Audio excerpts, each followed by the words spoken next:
הם לא מבינים מה אומרים להם, אתמול לא צריך לבוא אתמול. לקחת את זה, לאסוף את זה, לא אסף את זה.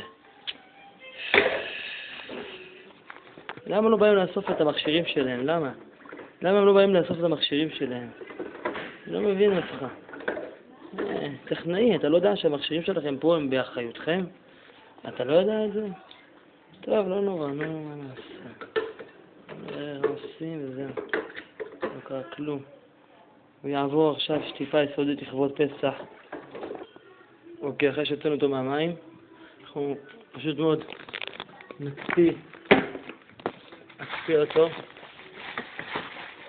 שיוכל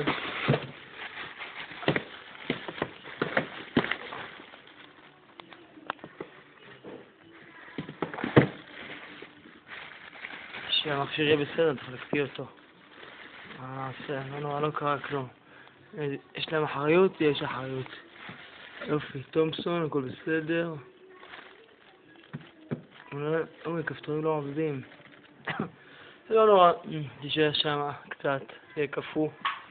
ונפשיר אותך עוד מעט בלילה איפה שידליקו את ההפסקות.